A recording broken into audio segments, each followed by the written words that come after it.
Did you know grocery prices in New Zealand can be way higher than in Australia? Let's dive into why. First off, let's talk about the basics. When you walk into a grocery store in New Zealand, you might notice that the prices on everyday items are significantly steeper compared to what you'd find in Australia. This isn't just a random occurrence. There are several factors at play here. So you're at the checkout in New Zealand and bam, your total's through the roof. Meanwhile, your Aussie mate is bragging about their cheap groceries. What gives? Well, it all boils down to a few key reasons.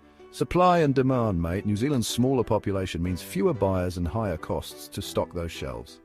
Think about it, with fewer people buying groceries, the cost per item naturally goes up because the stores need to cover their overheads with fewer sales. Meanwhile, in Australia, the larger population means more buyers, which helps keep prices down. But that's not the only reason. Shipping is another culprit. Importing goods to an island nation isn't cheap. Plus, New Zealand has stricter biosecurity rules, more checks, more costs. And don't forget about the exchange rate. The NZ dollar can make imports pricier compared to Australia. So, next time you're grumbling at the checkout, remember you're not alone. We're all in this pricey boat together.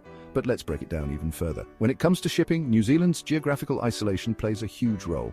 Being an island nation means that almost everything has to be imported, and that adds a significant cost. Cargo ships, planes, and other modes of transport all contribute to the final price you see on the shelf. And then there's the issue of biosecurity.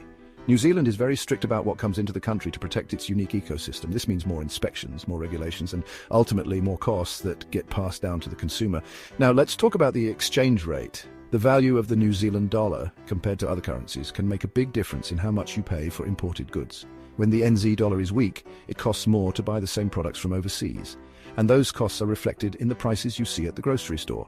So what can you do about it? One option is to buy local. Supporting local farmers and producers can help reduce some of the costs associated with importing goods. Plus, you'll be getting fresher, often higher quality products.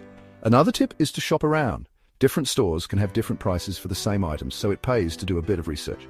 And don't forget to look for sales and discounts. Every little bit helps when you're trying to save on groceries.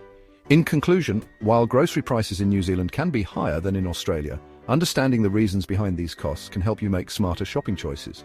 So next time you're at the checkout, remember, you're not alone in feeling the pinch.